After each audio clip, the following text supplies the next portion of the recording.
Hey everyone, welcome back to the show. Thanks for being here. I'm your host, Karen Martell, and today I'm going to be asking the number one question on every woman's mind, which is, what is the best diet for weight loss?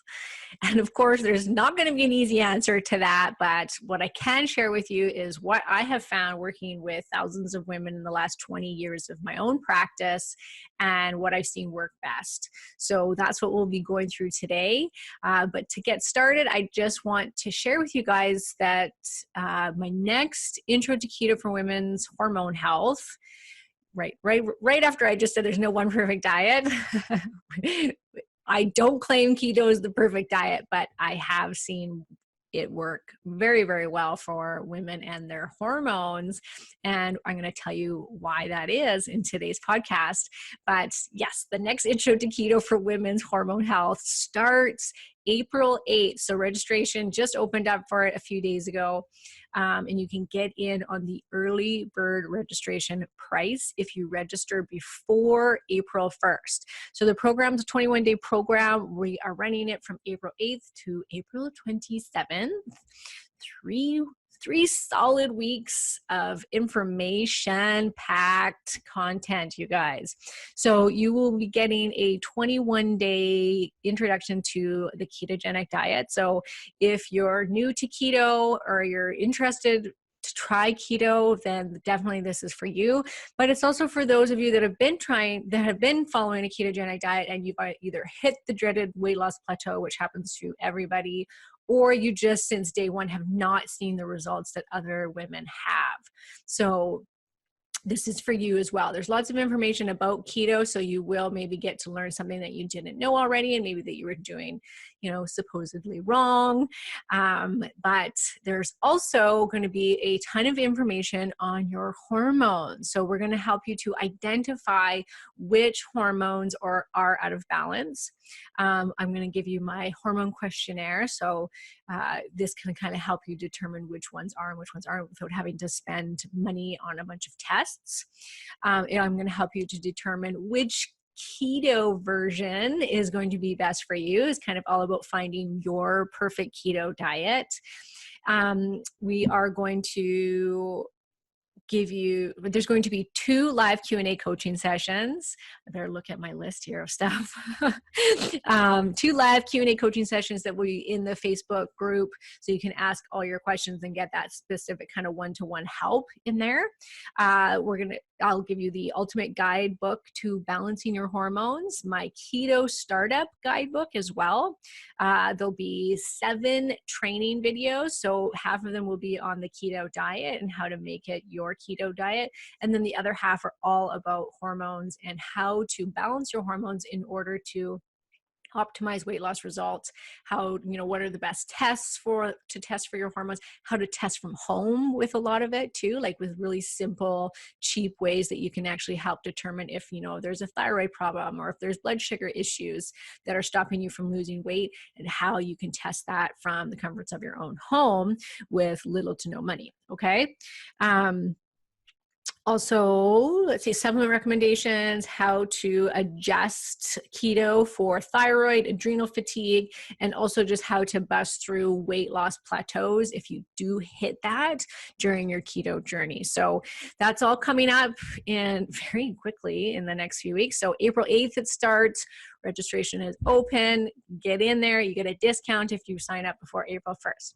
All right. So on with the show for today. So what is the best diet for weight loss? So working with so many women in the last 20 years of a private practice, I have definitely just seen what works best. And as many of you know, if you've been following me for a while, I am very into primal diets, because primal diets, whether that be paleo, autoimmune paleo, or ketogenic, I have seen work best. Now, that being said, there is science and proof that every diet out there works. And that's why you can come across somebody that's vegan or vegetarian or just low carb, Atkins, that kind of thing.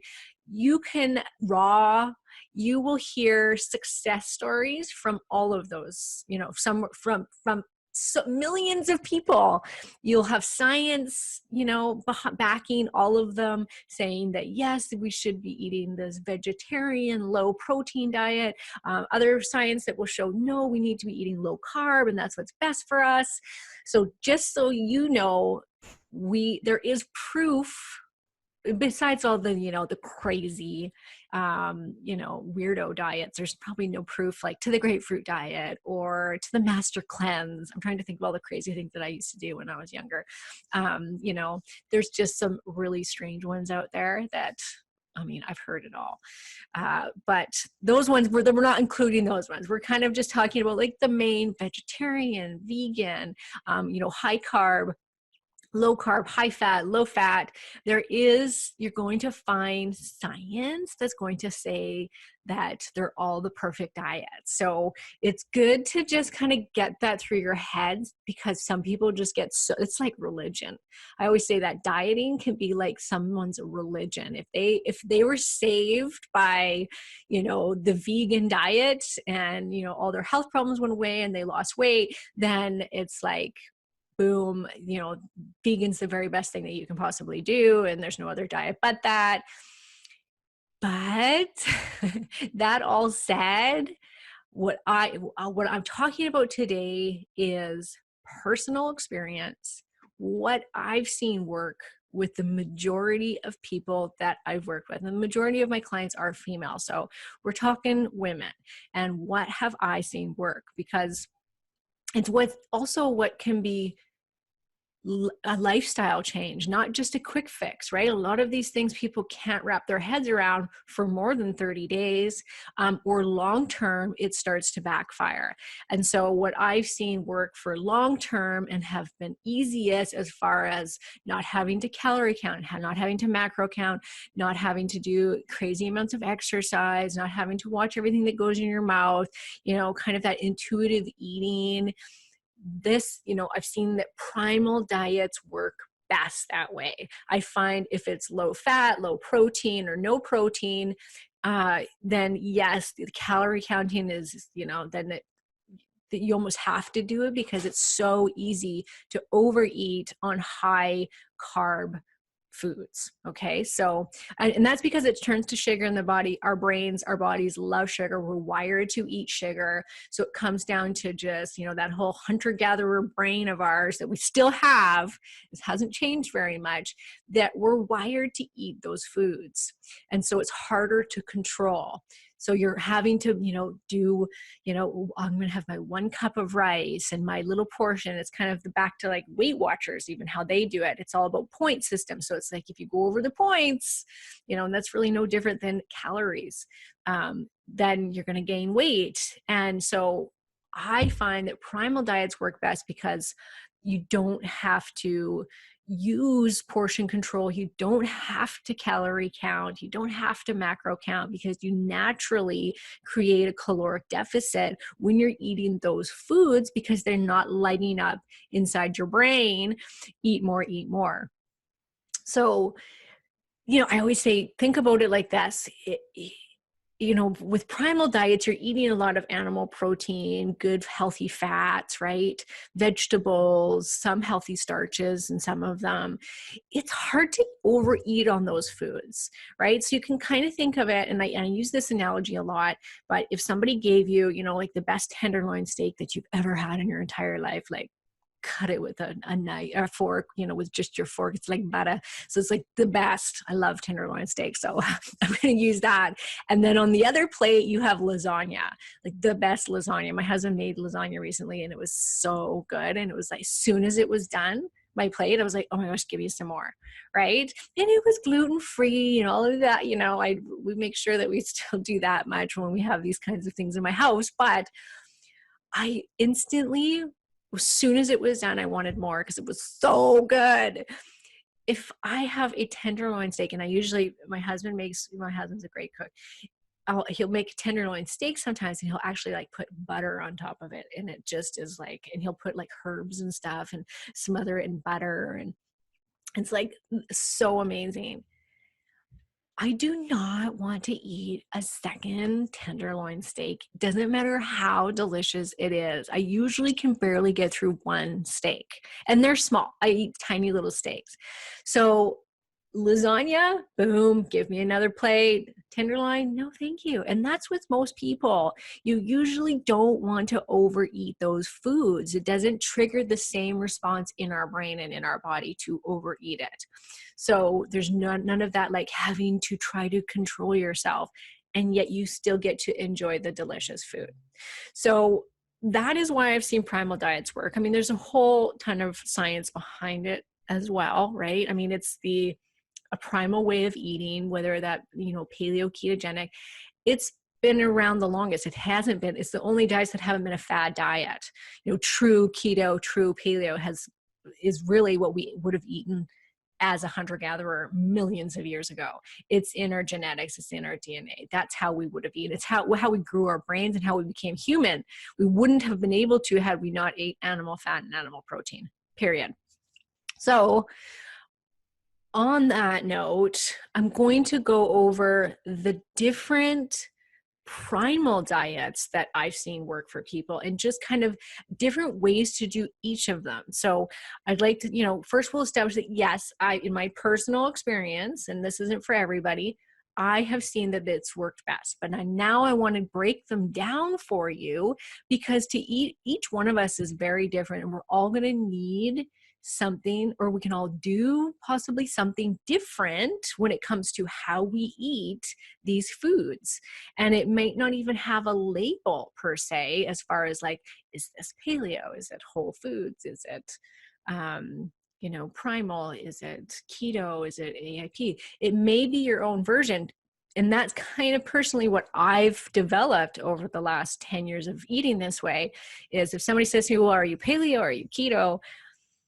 I am in and out of both. I sometimes do autoimmune paleo. I sometimes eat gluten-free products. It's like, that's what works for my body. I know it works. I know it doesn't.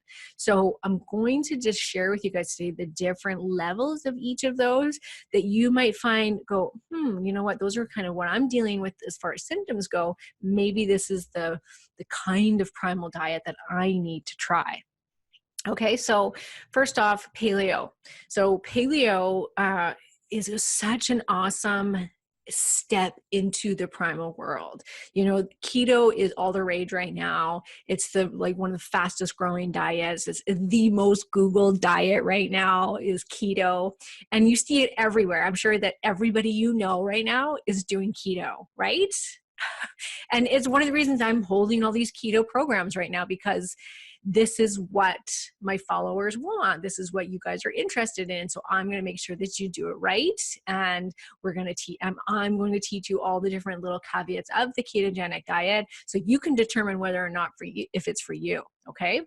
So if you're new though, and you're just kind of like, you're coming from standard American diet, walking into all of this, you may want to start with a paleo diet. I often start people with paleo diets. I probably say, if someone's coming to me like fresh off the boat kind of thing, never new to the whole primal world, then for sure I would say like 95% of them are going to be put on a paleo diet because it's so easy.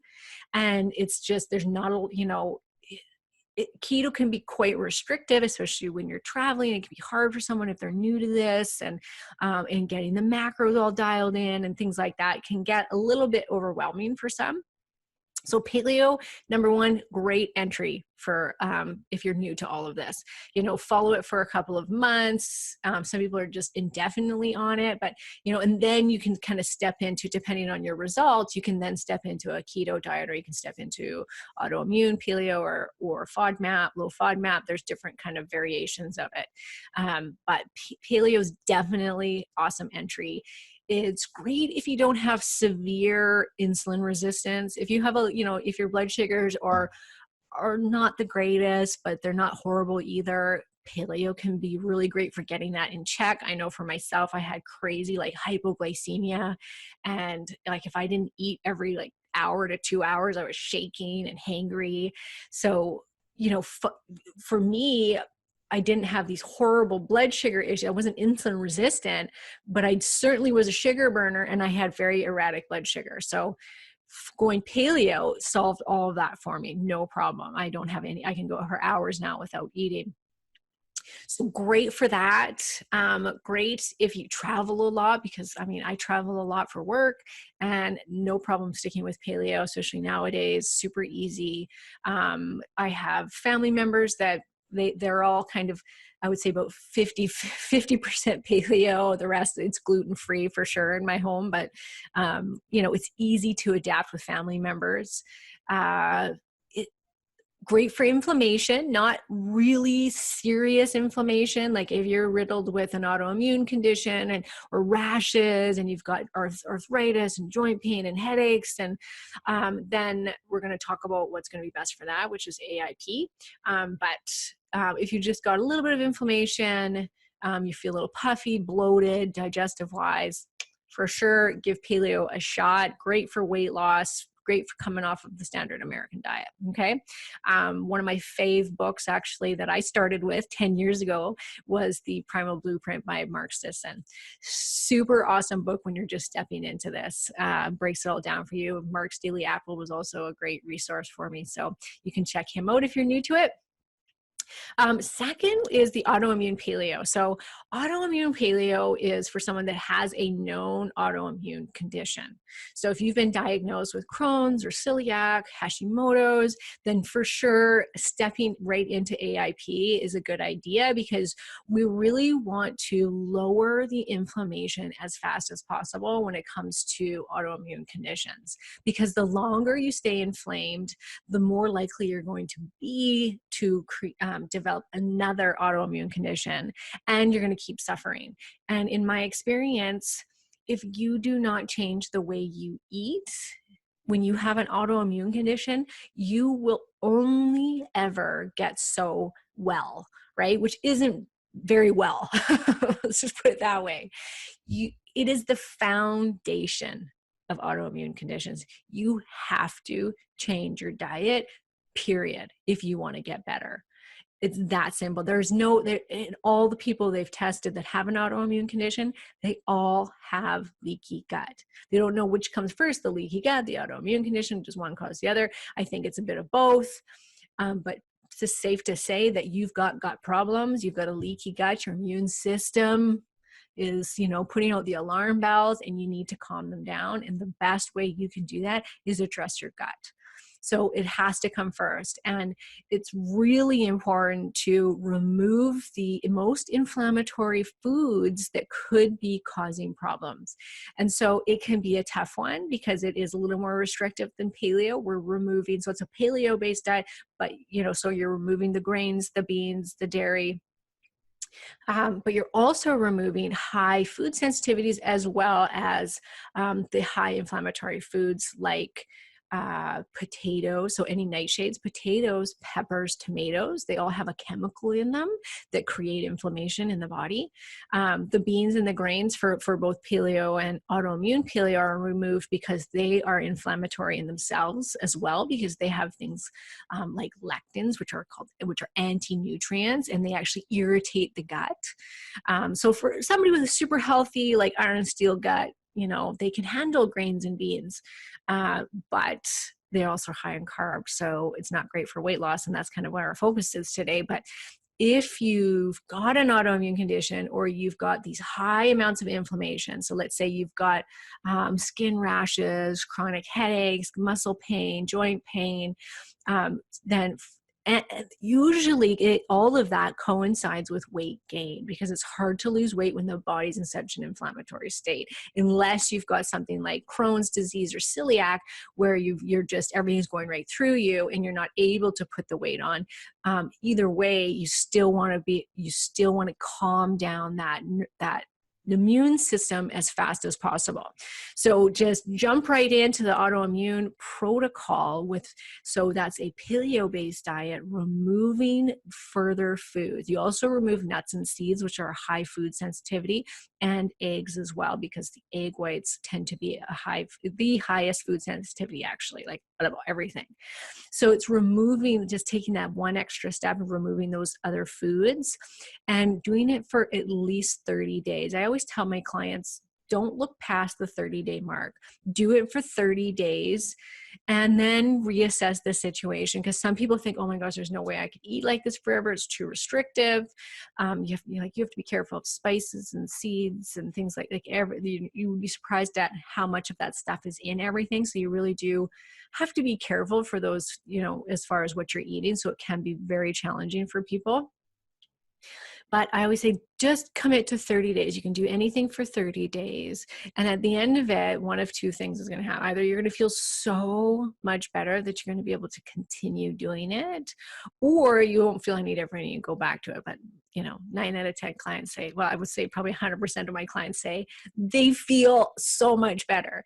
And it's not forever. So a lot of the time you can eat this way for 30 days and then you can actually reintroduce some of those foods that you took out, not the really high inflammatory ones like gluten or dairy I wouldn't introduce, but things like nuts and seeds, which actually don't have a chemical in them that create inflammation. They're just very hard to digest and they are high food sensitivity. But I do find that many clients that have an autoimmune condition can tolerate the nuts and seeds. So you can reintroduce those. Some can do some really full fat dairy like yogurt that's also good with the bacteria. They can tolerate that.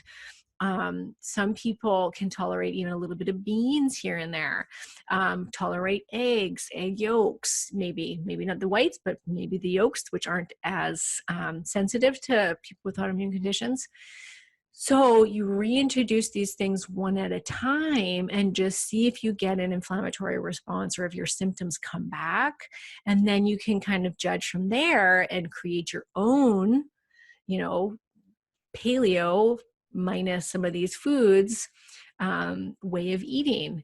And you'll find that you just feel so much better. I mean, I have seen people that they couldn't lose a pound no matter how little they ate. They had rash. This one woman, I remember she had a rash. She had hives everywhere. She had a big belly on her. She felt horrible. She was fatigued constantly. She was depressed. She was, her skin didn't look good. Her hair didn't look good.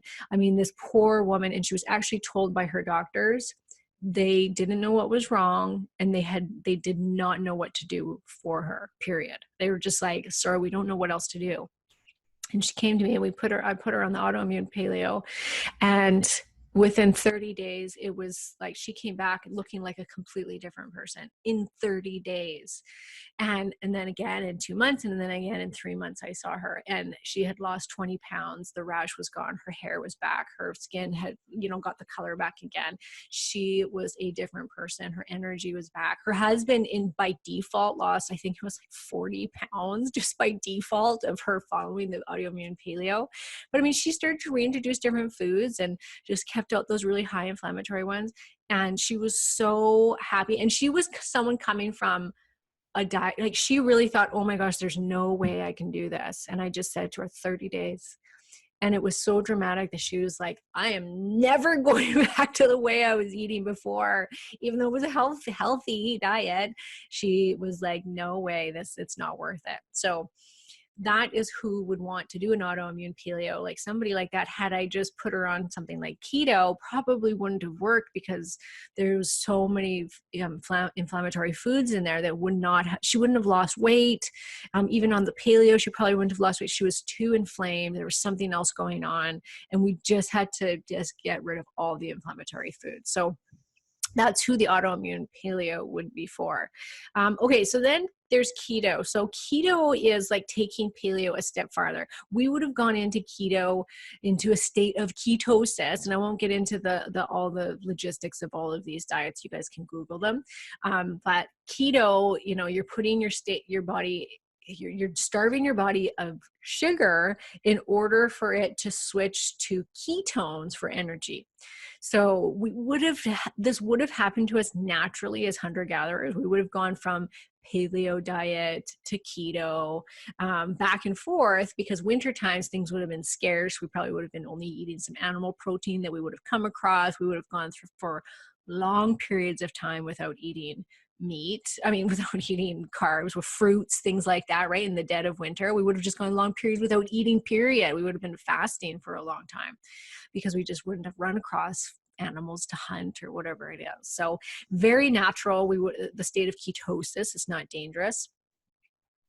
Ketosis, your carb intake is going to be quite lowered. So a paleo diet, you're eating anywhere from 50, this is just on average, 50 to 125, 150 grams a day. When keto, you're under 50 grams of total carbs a day. So you're forcing your system to burn ketones for energy rather than glucose. So ketogenic diet is super for somebody that has insulin resistance, which is quite common nowadays. I think most people actually don't know that they're insulin resistant, but many people are, especially if you're quite overweight. You can pretty much guarantee that you're going to have some level of insulin resistance. Okay. Now, when you're insulin resistant, your body just basically, it can't even use the sugars that you're eating for energy anymore. Your body's resistant to it, which means it's going to be stored as fat. So you could be eating even a healthy-ish diet, and maybe you've been trying different diets and you're just no weight loss is happening. Well, if you're insulin resistant, you can eat healthy foods and it's still going to be stored as fat because your body has become resistant to the insulin. Okay. So this is, like I said, you can Google these things and kind of find out more information about it. I'll do a whole nother show on insulin resistance, but keto, because you're starving your body of that sugar, it really helps to reverse the insulin resistance quite quickly. So I love using it for that. It's also really good. I mean, all these diets are good for hormones because we are putting in more healthy fats into the diet. But keto, 70% of your calories is coming from fat.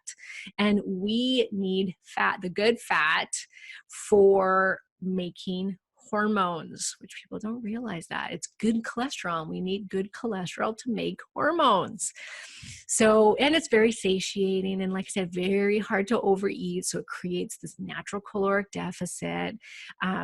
People just find they hardly have to eat anything when they're on a ketogenic diet. And so some people, when they start out, they're like, oh my gosh, Karen, I have to macro count. And I'm like, just give it a week and you're not going to, 9 out of 10 people don't need to macro count because it's so challenging to overeat these foods. If anything, I get them to calorie count because most women end up eating too little of calories and it stops their body from losing more weight. I see this all the time. That's one of the things that we talk about in the Intro to Keto for Women's Hormone Health is be very careful. Like if you're fasting every day or you're only eating lunch and dinner, well, over time, your body's going to see this as there's not a lot of food around. We better lower the metabolism and you'll stop losing weight. But to begin with, keto is awesome for these things. Okay. So it's great for hormone health. Really good for lowering inflammation. It's good for autoimmune if you're following an autoimmune keto-based diet because keto tends to have some dairy, full-fat dairy in it. It will have eggs, quite a bit of eggs. It has nuts and seeds in it because your diet is made up of all of these things, right? We're taking out so much of the starches now. You need to fill the void with other foods, and that tends to be, a lot of foods that people with an autoimmune condition might be reacting to. But you can absolutely follow an autoimmune-based keto diet. And this is what I'm talking about when there's these different little things for each of these diets that you are going to need to tweak to adjust for your specific needs. And that is the point of this, is it's all about finding what is going to work for you. So keto, I always say there's 4 types of keto diets. There's just regular old keto. which I won't get into, but it's just what you like I said, some eggs. There's full fat dairy. We've got nuts and the seeds in there. We've got 70% of our calories coming from fat. So we've got protein, we got fat, and very little, kind of basically greens in the diet or low starchy vegetables. Then there is the autoimmune keto, and that's removing the high inflammatory foods out of there. And then we have the carnivore keto. Now, carnivore keto is just basically carnivore. And if you haven't heard of carnivore, we're going to talk about that one too. But carnivore is basically just eating protein, and it's a very good way to reverse insulin resistance if keto isn't doing it for you. So it's just taking it one step farther, and you're removing all carbs and going to straight animal protein for a period of time while your body, reestablishes that insulin sensitivity. So there's carnivore keto, and then last there is carb cycling. So carb cycling is really good for people with a thyroid condition, especially if they have an underactive thyroid or an underdosed thyroid. Like if you're not on the right amount of thyroid medication, then doing carb cycling with your ketogenic diet can be excellent. It's a way that you can do keto safely without bringing down your thyroid farther. It's also really great for people with any sort of adrenal insufficiency, so low cortisol problems. So if you have any of that going on, then doing carb cycling, keto carb cycling is awesome. So keto carb cycling is following a regular ketogenic diet with carb ups every couple of days. So each person, once again, is going to find what's going to work for them, but that might look like, I have some clients that do it twice a week at dinner time, where they just eat, a big sweet potato, they lower the fat intake, and they put in a good starchy carb into their dinner. I have some that do 1 day a week, where it's like just lower on the fat end, not like it is on keto, but lower on the fat end, and do, up to about 100 to 150 carbs throughout that 1 day of the week, which is fun. People like that because it's like, okay, I had this 1 day of eating, whatever I want kind of thing. It's not whatever you want, but as healthy as you can. But, for some people that can tolerate it, they'll eat, the beans, the quinoa, the brown rice, white rice, whatever, potatoes, sweet potatoes, fruits on that day, just to kind of change it up. And it just shocks the system so that it doesn't think that it's starving. It doesn't go into that starved state, doesn't lower the thyroid. It helps with people with adrenal insufficiency. And so I use that quite a bit with the women that I work with. And then last but not least is carnivore. So carnivore, like I said, is just straight animal protein. It is a one that I would say work with somebody with, because you want to be watching your blood sugar, you want to be doing it correctly. It's great for reversing insulin resistance, because I've seen some people do keto and even long-term keto and really low carb, even 10, 20 grams of carbs a day, and yet they're still insulin resistant. And so in those tough cases, I put them on a carnivore diet, and it works really, really well to reverse that insulin resistance quite quickly. It can also be great for people that have certain chronic health conditions. So you can kind of, if there's a woman, Michaela McPherson, I think it is, who, she had this crazy autoimmune condition. I can't remember what it was, but she always had hives. She had tons of food sensitivities. She had rashes. She had tried every diet there was out there. Nothing worked until she went carnivore. And for her, it was the chemicals that were in vegetables, even in leafy greens, that she was reacting to, that just her body just did not want. And there's some people that are out there that are like that they have to remove all of it. So now, once again, you can Google it, find out some more information. If you think, hey, that might be me, I am getting, I'm stuck here on the keto. In my On Track program, we offer a paleo, an autoimmune paleo, and a keto meal plan every week. So I do highlight all three of those. We even have a carb up day in the keto meal plan. We do have a carnivore program coming out in the next few weeks as well, that it's just going to be like a separate one-off program inside of the On Track program. So On Track is a month-to-month membership. There's no long-term commitment. You get a new meal plan each week. You can choose between all three of those that I just mentioned. And also there's group coaching. We have little mini challenges within the membership. We've got tons of content on hormone balancing, weight loss tools. We're always talking about, different weight loss hacks and how to, get past plateaus. And we do liver cleanses and all this fun stuff. So it's all about keeping you on track. And that's why it's called On Track. It's something I created in order to help women consistently stay with healthy eating instead of it being a 30-day or 60-day, whatever it is, program. I wanted something that was ongoing for as long as a woman needed that support for. So you can check that out at KarenMartel.com/on track. And beside that, you can also check out the Intro to Keto for Women's Hormone Health. If you're listening to this and you thought, maybe keto is for me, then absolutely head on over there. And like I said, you get the early bird discount if you register before April 1st. So thanks everybody for listening to today's show, listening or watching today's show. This is both on my YouTube and my podcast, On Track with Karen Martel Nutrition. And we'll see you guys again next week. Thanks for joining.